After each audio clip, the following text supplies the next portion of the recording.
Temos um país que parou de crescer, pelo menos nos ritmos que crescia no começo do século. A produtividade é estagnante, uma indústria que está em profunda crise, temos uma população super endividada e principalmente temos uma dívida pública explodindo. Mas eu queria começar pela carga tributária do Brasil, que é uma das maiores do mundo, especialmente a maior dos países em desenvolvimento. Você acha que isso é um problema, pagar tanto imposto no Brasil? E como que vocês acham que seria uma solução para esta condição? Ela é um problema e ela é uma consequência de outro problema. Ela é consequência de uma Constituição que ela engessou absolutamente todos os gastos obrigatórios, tudo é gasto obrigatório, e todos os gatilhos de aumento de gasto obrigatório no Brasil são vinculados a isso. Portanto, a Constituição de 88 foi uma maldição que acabou com a capacidade de crescer do Brasil, acabou com a capacidade do Brasil investir em infraestrutura. Ela é uma maldição. Essa Constituição, ela é amaldiçoada. É como se alguém falou, ó, vocês no Brasil não crescem mais. Tá? E vocês acham que deveria, desculpa de interromper, mudar a Constituição por Sim, causa disso? espero fazer isso no meu segundo mandato. No primeiro mandato eu vou ter que fazer as reformas para o Brasil andar. No segundo é legal a gente começar a discutir, sim, uma mudança profunda na Constituição. Ela é um lixo, a nossa Constituição, com todo respeito aí. Quem comemora a existência disso aí tem que chorar. E aí, na hora de garantir os direitos que são meramente nominais, todo mundo tem direito à educação. Nossa educação é um lixo. Ah, eu tenho direito à moradia. Tem, o Brasil se favorizou depois da Constituição de 88.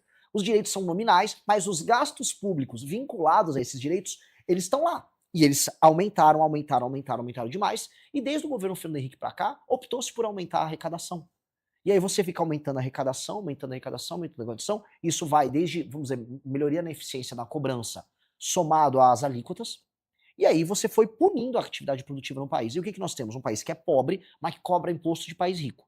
Para você poder mexer nisso sem estourar o que você falou, a trajetória da relação dívida-PIB, que hoje está indo estourar, você vai ter que mexer na despesa. E aí eu tô avisando para todo mundo, e eu sou o único pré-candidato que não está mentindo sobre esse assunto. Eu gostaria de ver os outros falarem. Que você vai ter que mexer muito, mas muito. Eu tô falando mexer demais na despesa. Eu tô falando em mexer em mais de 200 bilhões por ano na parte de despesa. Então vai ter que mexer nas indexações, a subida do salário mínimo para aposentadoria, BPC e outros benefícios. Tô falando das vinculações de educação e saúde. Tô falando de aposentadoria que vai precisar fazer outra reforma. Tô falando de renúncias fiscais, tô falando de Zona Franca de Manaus, que todo mundo tem medo de falar, para não perder voto lá. Eu vou falar de tudo isso, eu vou falar isso de uma maneira honesta, porque os outros são desonestos. Quando, por exemplo, o Flávio Bolsonaro falar, eu não vou apresentar proposta nenhuma, ele tá mentindo. Por quê? Veja, ele tá falando em reduzir imposto. Ah, o Lula só aumenta o imposto, taxado. Sim, o Lula aumenta imposto e é taxado mesmo. Ele faz isso. Dito isso, ele só vai conseguir abaixar imposto no médio prazo, porque no curto não dá, se ele começar a cortar. Ele avisou isso pro eleitor? Ele não avisa pro eleitor, ele dança igual um mongoloide. Ele parece um débil mental nos eventos dele. Então fica iludindo as pessoas, balançando o braço. O Zema não quer falar assunto, vou vender aí Petrobras. Vai vender Petrobras? Ele não privatizou nada, nem em Minas.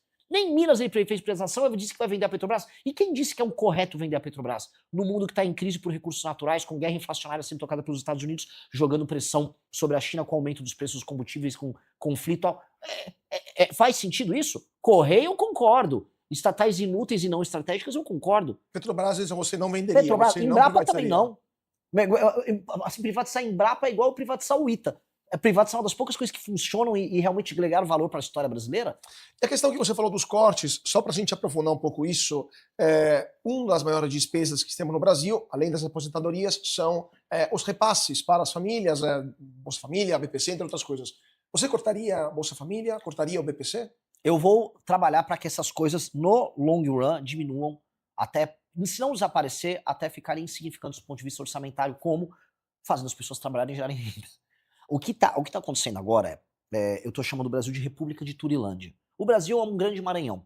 E ele não está sonando mais São Paulo, está sonando mais Maranhão. Então você que está me assistindo, entenda, você é administrado por uma turma do Amapá, do Piauí e do Maranhão. Essas pessoas mandam em você. Então por mais que a galera nos assista, seja no mercado financeiro, esteja num prédio espelhado na Faria Lima trabalhando, tomando Starbucks dele ali no copinho, tudo muito cool, tem um cara lá do Maranhão te administrando.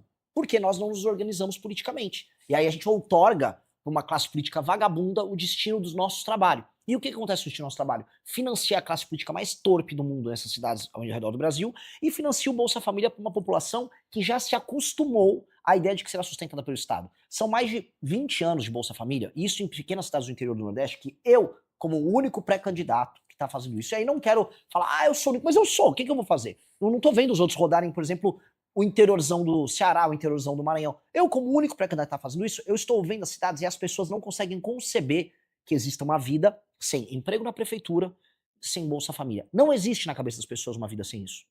E essas pessoas já conseguem conceber que ela pode fazer um bico aqui e um bico ali, recebe um dinheiro do governo e vão se arrastando. Não vai dar para viver assim. No Nordeste, 40% dos homicídios estão recebendo Bolsa Família. Isso é uma exploração com o restante do Brasil. Isso é errado. E aí nós temos que acabar com isso. Como acabar com isso? Alteração nas nossas... fazer a reforma fiscal que eu estava comentando, leis de competitividade muito forte, investimento pesado e frente de trabalho. Como é que vai funcionar a frente de trabalho? Se o Marmanjo, que o Zema ficou me imitando, mas tudo bem, que imite, aparece lá numa cidade, lá no CRAS, eu quero agora o meu Bolsa Família, vai aparecer um papel na frente dele. Aqui tá um formulário, meu querido, pra você trabalhar na frente de trabalho pra gente recapear a estrada ali. Não quero. Problema seu, então não vai pegar seu Bolsa Família. Papo reto. O Roosevelt fez isso nos anos 20 pros anos 30 nos Estados Unidos, na crise de 29. Ou seja, há 100 anos atrás, praticamente, eles trouxeram isso como solução. A gente não vai conseguir fazer? Na Alemanha também tem isso, para você receber a ajuda do Estado, precisa se recusar 3 ofertas de trabalho, perde o benefício. Falando só, terminando esse assunto, que infelizmente o tempo está correndo, o governo Lula está prestes a colocar em votação o fim da escala 6x1 no Congresso Nacional. É uma pauta que foi apresentada pela deputada Erika Hilton, aqui de São Paulo, do PSOL, e que o governo abraçou, está apresentando outras propostas, há várias propostas na mesa, mas eles estão determinados a aprovarem isso até o final do ano. Sua opinião sobre o fim da escala 6x1 e o que o Missão faria, ou melhor, o que os futuros deputados do Missão, que já estão no Congresso hoje, vão votar sobre esse assunto? Em bom português, esse projeto do governo é picaretagem. Picaretagem pura e simples, picaretagem ano eleitoral, é enganação com o trabalhador urbano. Vamos lá, vamos explicar aqui. Essa coisa da escala 6x1 foi uma descoberta de um vereador do Rio de Janeiro. O marketing da escala 6x1, para falar isso, do fim da escala, foi um vereador do PSOL no Rio que percebeu que trabalhadores urbanos que moram em periferia e vêm trabalhar em regiões centrais, como acontece no Rio, em São Paulo, em Belo Horizonte, Brasília, essas pessoas têm uma vida infernal. E tem o deslocamento. Elas gastam no trânsito 1, 2 horas para ir, 1, 2 horas para voltar. E aí elas trabalham trabalham pelo menos 6 dias na semana nisso. E isso, vamos dizer, esgota elas e elas não veem ganho material por conta do trabalho delas. É uma vida triste. E é verdade. Só que outras coisas incidem para a vida dessa pessoa ser ruim. A infraestrutura de trabalho, os impostos que são cobrados em todos os produtos que ela consome, a pobreza generalizada, a falta de segurança. Então, aquela pessoa está esgotada por conta do modelo de Brasil. Aí vai um malandro e fala, não, é por causa das 6x1, é o seu patrão que está te roubando. Aí eles propõem, você vai trabalhar menos e vai ganhar igual. Isso não vai acontecer. Nós estamos assim, o que ainda resta de presença brasileira nas cadeias globais de produção, para quem não entende, vou dar um exemplo. Você tem em Sorocaba uma fábrica de autopeças voltada para o mercado automotivo. Essa fábrica vai fornecer para uma montadora no Brasil, das poucas que ainda existem, e também vai vender para uma filial, uma subsidiária na China, outra na Índia, outra nos Estados Unidos. Se você aumentar o custo, e o Brasil já está na tampa em termos de competitividade, assim, não dá para melhorar muito com o arcabouço legal que a gente tem, essas empresas vão perder contratos, aí ela vai fechar. Aí as perdas em escala vão ser gigantescas. Você vai fechar fábricas, as expectativas são as piores possíveis sobre esse projeto. E o trabalhador urbano que trabalha, por exemplo, num serviço, um pequeno restaurante, que tem que abrir também de fim de semana, etc., como ele é engessado, porque tem um sindicalismo que obriga ele a ter que contratar todo mundo CLT, ele não consegue fazer contratações no método, contratar um MEI, como está acontecendo em todos os outros setores, ele vai ou fechar a empresa dele, ou ele vai repassar o custo para o consumidor, e aí os que ainda permanecerem contratados e não partirem para a informalidade, eles vão ver o custo de vida deles aumentar. Então isso é ilusão, isso é mentira. A gente tem que ter um novo modelo de contratação, um novo regime trabalhista no Brasil. E a gente pode discutir sobre isso. Pois é, terminando que temos mais 2 minutinhos. A CLT ainda é a base da contratação brasileira, cada vez menos trabalhadores, especialmente os jovens, têm trabalho formal com carteira assinada. Vocês abrogariam, caso ganhassem as eleições, a CLT? Fariam outra reforma trabalhista nos moldes do Temer de 2017? Ou como está bom?